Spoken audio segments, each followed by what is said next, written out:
27세 남성이 열흘 전에 성관계를 했는데 불편해요.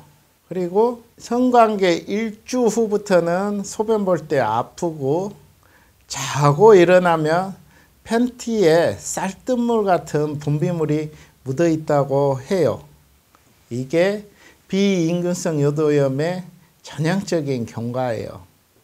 그래서 과거에는 성병 하면 다 임질 생각했는데 지금은 비임금성 요도염이 가장 흔한 성병입니다.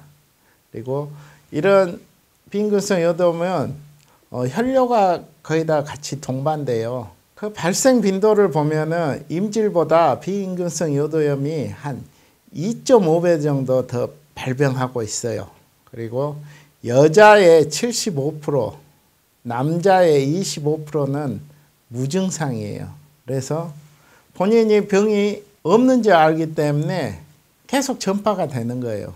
그래서 이게 문제가 심각해지고 있어요. 그래서 원인균은 임줄균이 아닌 다른 원인에 의한 요도염균이기 때문에 클라미디아, 마이코플라즈마, 유레아 플라즈마, 가드넬라, 트리코모나스, 칸디다, 헤르페스 바이러스 등 여러 가지 균들이 혼합돼서 올 수 있어요. 그래서 남자의 경우에는 비임금성 요도염의 50%가 클라미디아로 가장 흔해요. 잠복기는 1에서 4주예요. 그래서 임질보다는 좀 긴 특징이 있어요. 통증은 별로 없이 그냥 불편해요. 소변 볼 때. 그리고 자주 보고 배뇨곤란하고 쌀뜨물 같은 분비물이 나오는 게 전형적인 특징이에요. 감염 경로를 보면 요도를 통해서 상액성 감염으로 일어나요.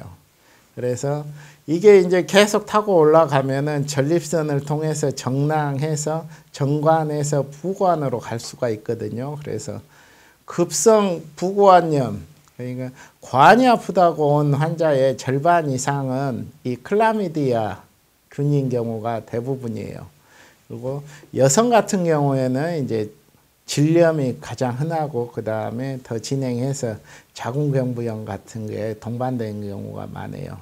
진단은 PCR 검사하면 됩니다. 그래서 요즘 일반인들도 PCR 검사는 잘 알아요. 그래서 유전자 증폭 검사예요. 우리 코로나 바이러스 검사하는 거하고 똑같은 원리예요. 치료는 이제 원인균에 따라서 다양하게 뭐 지스로마이신이라든지 독시사이클린, 에리스로마이신, 테트라사이클린, 후라시닐 등 다양한 약물들이 있습니다.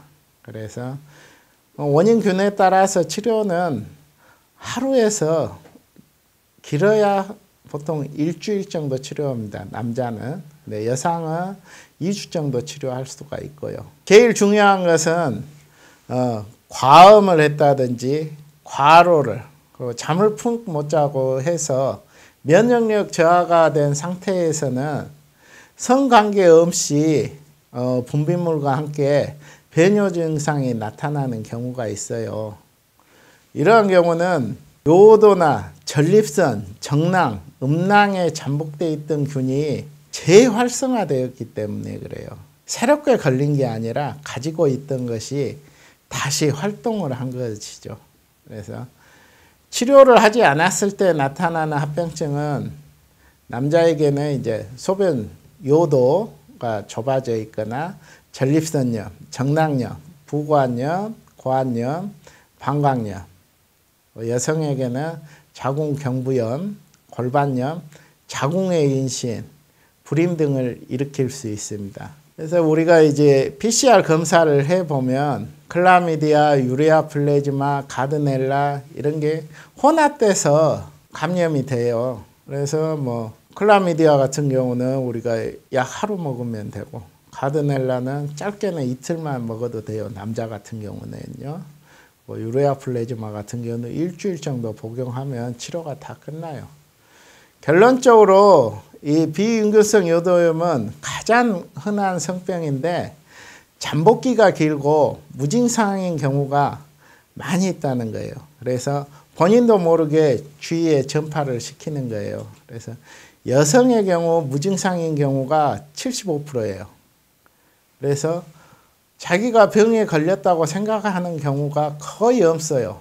그리고 증상이 있더라도 다른 원인에 의해서 질염이 왔다고 본인 스스로 착각하게 돼요. 그러므로 이 질환에 걸린 남성의 성관계 파트너는 검사와 함께 치료를 꼭 해야 돼요. 그리고 치료 중에는 술 먹으면 안 돼요. 효과 없어요. 그리고 약물 흡수 방해하는 이제 우유라든지 이런 것은 시간 간격을 두고 복용을 해야 돼요. 그리고 이제 4주 후에 완치 판정을 하는데 그 사이에는 되도록 성관계 피해야 되고요. 불가피한 경우에는 콘돔을 사용해야 되고 이런 걸 주의사항을 꼭 지켜야 됩니다.